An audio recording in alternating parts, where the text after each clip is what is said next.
So hi at welcome muli dito sa ating channel. Ito na mga tol, One Piece Chapter 1124 full chapter. Matindi nga yung naging pag-uusap ni Kizaru at Akainu sa chapter na to patungkol sa mga nangyari sa Egghead Island. Nagparty-party na nga patungong Elbap ang mga Straw Hat habang sinisiguro nga ni Luffy na siya ang magiging hari ng mga pirata. Pero meron nga misteryosong karakter na naghihintay sa Elbap sa pagdating ng mga Straw Hat. Kaya yun syempre, bago natin simulan, huwag kalimutang mag-subscribe at ilike ang video ito bilang suporta sa ating channel. So One Piece Chapter 1124 at ang title nga nito ay Best Friend. Sa cover page nagpapatuloy ang kwento ni Yamato kung saan papunta na siya ng Kuri. Niligtas niya nga ang babaeng ito sa kidnapping at makikita nga dyan na tumatakbo ang suspect. Nagsimula naman ang chapter sa headquarters ni Morgan. Hype na nga siya dyan at sinasabi niyang come on, let's rock. Meron nga raw silang mga juicy scoop na talagang magdadagdag sa takot ng mga tao at magbibigay nga raw ng imahe kung anong mangyayari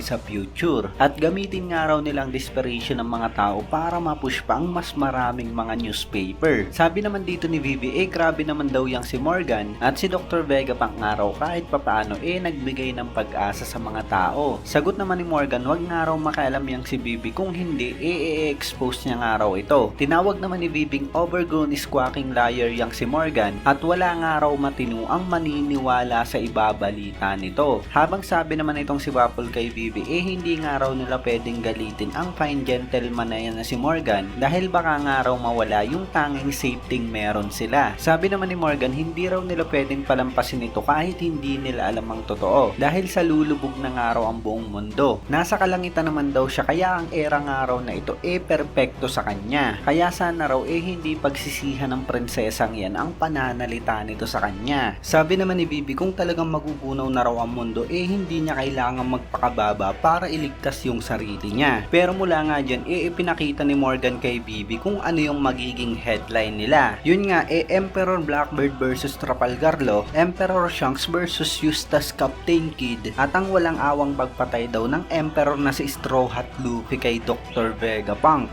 At dahil dyan talagang mas lalo ngang nagalit si Vivi. Tinawag niya ang sinungaling si Morgan habang pilit naman siyang pinapakalma ni Waffle. So ayun, grabe nga talaga ang headline nitong si Morgan para kay Luffy. Matatandaan natin na talagang hinipe niya rin dati si Luffy. Tinawag niya nga itong 5th Emperor matapos yung nangyari sa Tea Party ni Big Mom. Nung nakaraan lang sinabi niya rin na hostage ni Luffy si Dr. Vegapunk at ngayon nga gusto niyang ibalita na si Luffy ang walang awang pumatay sa genius scientist. Grabe naman yung balitang yan, siguradong napakaraming magagalit kay Luffy pero para bang gustong gusto ni Morgan na tumaas ng tumaas yung bounty ni Luffy. Anyway mga tol, cut na nga tayo rito sa Egghead Island kung saan si Akainu na nga ang tumatawag. Sumagot nga raw ang mga ito at wag sabihin sa kanyang patay na ang lahat. At kasabay nga niyan makikitang paalis na nga ng isla si Sentomaru at nakasakay nga siya sa maliit na bangka. Naluluha nga siya dyan at siguradong napakasakit ng nangyari sa kanya. Patuloy pa nga rin tumatawag sa Egghead Island si Akainu at nagtatanong kung ano ba ang nangyari. At mula nga dyan tumayo na si Admiral Kizaru at sinagot na nga ang Fleet Admiral. Sabi niya nga dyan masyado raw maingay si Akainu at nagtanong naman ang Fleet Admiral kung bakit siya raw ang pumick up ng tawag. Ano nga raw ang nangyari sa iba? Sabi naman ni Kizaru nawalan nga raw ng malay ang mga ito at talagang bumubula ang bibig. Tinanong naman ni Akainu kung anong nangyari kay Saint Saturn, kung ligtas ba raw ito. Tinanong niya nga rin ang patungkol sa power station at pati na nga rin kung meron daw sa mga target ang nakatakas. Pero sagot nga dyan ni Kizaru hahayaan niya nga raw yung mga tauhan nila na magbigay ng detalye pag nagkamalay na ang mga ito. Sabi naman ni Akainu baka raw tatamad-tamad sa mission na yan si Kizaru. Pero sagot nga ng Admiral curious daw siya kung nakapatay na ng best friend niya yang si Akainu. Natahimik nga dyan ang Fleet Admiral habang nagkaroon nga ng flashback si Kizaru at Dr. Vegapunk. Pinakita nung una silang nagkakilala at napansin niya na napakalaki ng ulo ni Dr. Vegapunk. Nagpakilala nga siya na mula sa Navy at ang pangalan niya ay Borsalino. At nagtanong nga si Dr. Vegapunk kung magkano ang ibabahid sa kanya. Ang pag-aresto nga raw na yun gusto lang ng world government na magtrabaho siya sa kanila. Kaya tinanong nga ni Dr. Vegapunk kung gaano kalaking fund ang willing na ibigay para sa research niya. At sabi nga ni Kizaru talagang interesante raw yang si Dr. Vegapunk. Ipinakita nga rin ng mga oras na sinisimulan nilang i-build ang isang isla. Tinanong ni Kizaru kung ano bang gagawin ni Dr. Vegapunk sa lugar na to. At sabi nga ng matanda tatawagin niya nga raw itong Egghead. Pag natapos nga raw sila ang islang ito magiging 500 years ahead into into the future. Kaya tulungan nga raw siya ni Borsalino. Sagot naman ni Kizaru, isa na nga raw siyang admiral ngayon, pero ipinakita nga na nagbuhat pa nga rin ng materyales ang admiral. Ipinakita nga rin yung flashback kung saan kasama nila si Bonnie, at nung time na inatake na nga talaga ni Kizaru ng lightning sword niya si Dr. Vegapunk. Balik naman sa present at sabi nga ni Kizaru, tingin ba raw ni Sakazuki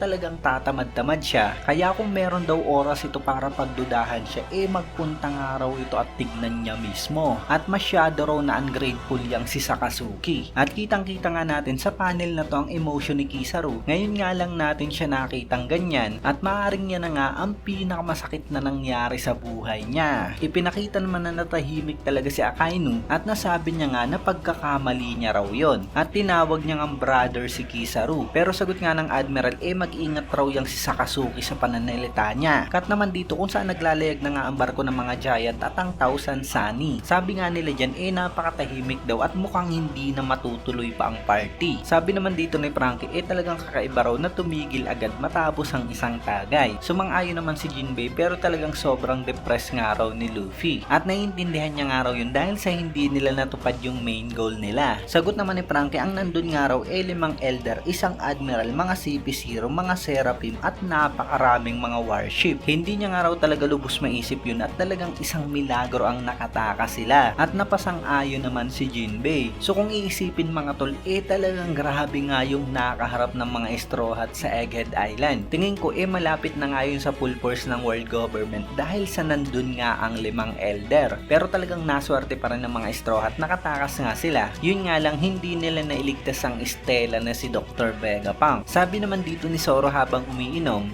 pathetic nga raw si Luffy, emperor na nga raw siya ngayon, at hindi na raw sana siya naaapektuhan ng ganung kalala ng pagkamatay ng isang matanda. At sagot nga dyan kay Zoro, masyado naman daw harsh yun. Anyway, cut naman dito sa loob ng barko ng mga giant kung saan nagising na nga finally si Lilith. Nakabantay nga sa kanya si Usopp, Chopper, Nami at Sanji, at napasalamat nga sila dahil sa nagising na yang si Lilith. Tinanong nga ni Nami kung okay lang ito habang in love na naman nga si Sanji. At ipinakita nga sa panel na to na nasa isang sopa pala sila nakapwesto. At grabe nga yung laki ng sopa na yan dahil sa gumamit pa nga sila ng hagdan para umakyat. At talagang napakaliit nga lang nila dyan. Sinabi nga dyan na nasa giant ship daw sila, kaya lahat nga raw ng nandyan talagang napakalalaki. At sinabi nga nila dyan kay Lilith na medyo mahirap nga raw tanggapin ito, pero hindi nga raw nila nailigtas ang iba pang mga Vegapunk. Kaya sana raw mapatawad sila. Sabi nga ni Nami sinuntok nga raw ni Atlas yang si Lilith, pero nakahawak nga si Lilith sa may earphone niya, at sinabi niya na okay nga lang daw at alam niya na kung anong nangyari. At tanong naman ni Sanji,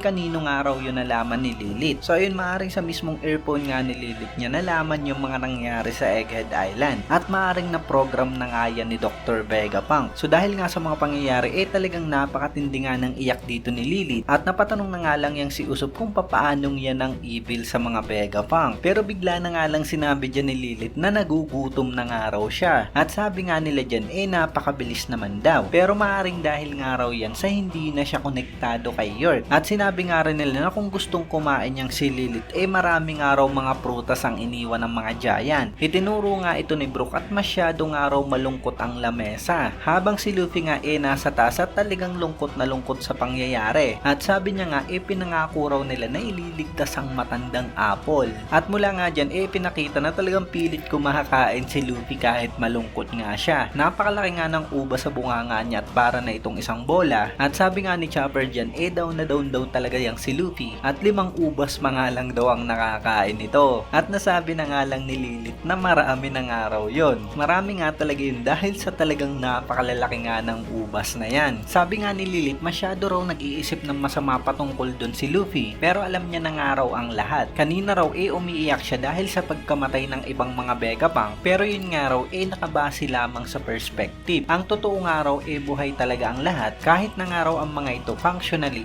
patay na. Biglang-bigla nga dyan syempre ang lahat, at napatanong na lamang si Chopper kung multo na ba raw ang ibang mga Vegapunk. Pero dagdag pa nga ni Lilith, basically ang ibig sabihin niya raw natupad ni Luffy yung promise niya. Yun nga dahil sa buhay pa siya, kaya wag na raw malungkot yang si Luffy. Kaya dahil nga dyan agad na tumalon yang si Luffy papunta sa mga giant. Napansin nga ni Oimo na mukhang okay na nga raw yang si Straw Hat, at sabi nga ni Luffy dyan sa mga giant salamat nga raw sa pagtulong sa kanila. Sabi naman ng mga giant mukhang okay na nga raw yang si Luffy, kaya magsaya na nga raw sila. At sigaw nga ni Luffy dyan, dalhin na raw ang mga pagkain, pati na ang mga inumin. Agad namang tinawag ni Usopp si Zoro at sinabing okay na raw si Luffy. Lumabas na nga rin agad ang chef ng mga giant at napakaraming pagkain ng dala. Hinihintay niya nga raw sabihin yun ni Luffy at kumain nga lang daw ang mga ito hanggat gusto nila. Habang si Brogy nga talagang tumatawa lang. Ipinakita nga rin na talagang akap-akap ni Robin si Chopper. At sabi nga ni Robin papunta nga raw silang Elbap at maaring makita niya na nga raw muli si Saul. At sabi naman ni Chopper mabuti nga raw yon. Sinabi naman ng mga giant na sinabi raw ni Dr. Vegapunk na makakahanap ng One Piece talagang yayanigin ang mundo. Kaya sa tingin ba raw ni Luffy sino raw ang makakakuha nun at ang magiging hari ng mga pirata? Sagot naman ni Luffy yun nga raw yung dahilan kung bakit siya naglayag sa una pa lamang. Wala nga raw siyang pakialam kung kakampi niya ang mga giant o kalaban ng mga ito dahil sa sinisiguro niya na siya nga ang magiging hari ng mga pirata. At mula nga dyan mga tol sa napakagandang panel na to talagang party na nga ang mga Straw Hat kasama si Lilith pati na nga rin ang mga giant. Hindi nga talaga nawawala ang moment na to matapos ang isang napakatinding arc. Talagang grabe nga yung saya nila at matindi nga yung binitawang salita ni Luffy. Sinisiguro niya nga na siya talaga ang magiging hari ng mga pirata kahit na nga napakarami niyang makakalaban. Ganyan nga katindi yung confidence ni Luffy simula nung una siyang naglayag hanggang sa ngayon. At yun nga sa tingin ko yung isa sa mga dahilan kung bakit siya nga talaga ang karapat dapat na maging hari ng mga pirata. Hindi nga siya susuko at talagang aabutin niya kung ano man yung gusto niya. Anyway, sinabi nga ng narrator na ang barko nila naglayag na patungo sa northeast sa talagang pinakahihintay na bansa ng mga giant, ang Fable Country of Elbap. Pero mula nga dyan mga tulkat nga sa mismong dalampasigan ng Warland Elbap, meron na naman niyang ipinakitang isang misteryosong karakter na nakasiluwit at umiinom nga siya dyan habang sinasabi niya nga na magpunta raw ang mga ito. So yun, hindi pa nga nagsisimula ang arc ng Elbap talagang meron ng nakaabang sa mga Straw Hat. Sino nga kaya ang karakter na to at anong pakay niya sa mga Straw Hat? Magiging kalaban kaya ito o magiging kakampi nila Luffy? At talagang kaabang-abang nga kung anong mangyayari pagdating ng Elbap. So hindi nga malinaw kung isang giant ba ang misteryosong karakter na to, pero mistulang parang isang normal na tao nga lang siya. Parang pareho nga yung silhouette niya dun sa karakter na ipinakitang kainuman ni Crocus. At marami nga ang nagsasabi na maaring si Scupper ba nito. Maaring ito rin mismo ang lalaking marked by flame. Pero kung yan nga isang giant, maaring yan na nga ang prinsipe nilang si Prince Loki. So talagang aabangan nga natin ang upcoming arc, ang Elbap mga tol. Siguradong mas magiging matindi at mas mahaba nga yun kesa sa Egghead Island arc. Pero ayun nga, meron tayong break next week kaya 2 linggo yung hihintayin natin para sa kasunod na chapter. Pero syempre, comment nyo na lamang sa baba kung ano ba ang reaction nyo. Kung nagustuhan nyo ang video natin, huwag nyo sana kalimutang mag-iwan ng like dahil napakalaking tulong na yan para sa ating channel. Ayun, maraming salamat sa inyong panunod at mag-iingat kayo palagi. Bagang!